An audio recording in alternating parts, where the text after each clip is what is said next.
You know, Mark Sloan told us to speak our truth, to say what needs to be said, even when it's hard.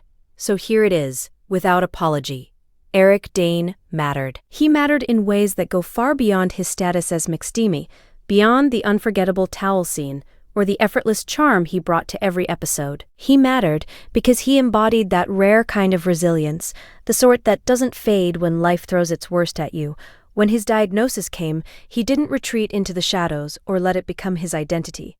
Instead, he chose to keep moving forward. He kept acting, kept pursuing his passion, kept pouring love into his family, with a fullness that was almost defiant in the face of adversity. That's the real legacy of Eric Dane. He wasn't just a character who lived and died in the script.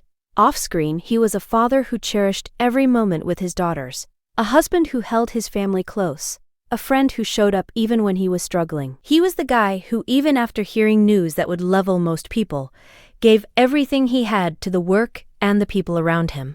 He thought about the future, about the spaces he would leave behind, and he worked to fill them with memories and guidance, so that after he was gone, his daughters would still hear his voice in their hearts, would still feel his presence in the small moments. When last Thursday came around, and Chasing Cars played over that tribute on Grey's Anatomy, it was something more than just another television send-off. It was a moment that brought thousands, maybe millions, of people together in their grief, in their gratitude, in their memories. It was as if time folded in on itself, and for a few minutes, we were all back at the beginning, remembering the thrill of meeting Mark Sloan, the slow realization of how much we cared about him, and how deeply his loss would be felt. The tribute was more than nostalgia. It was a collective acknowledgement of how Eric Dane shaped us, of all the ways he inspired us to keep fighting, to keep loving, to keep showing up even when it's hard. Maybe you found yourself crying, watching that montage.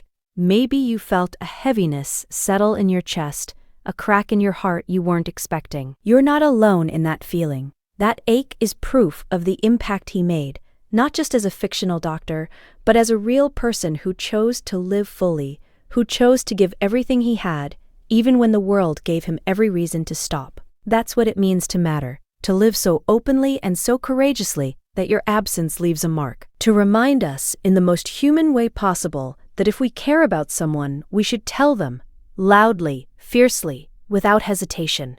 Because we never know how much time we have, and love, spoken out loud, is the legacy we leave behind. So don't hold back. Say it now. That's what Eric Dane would want.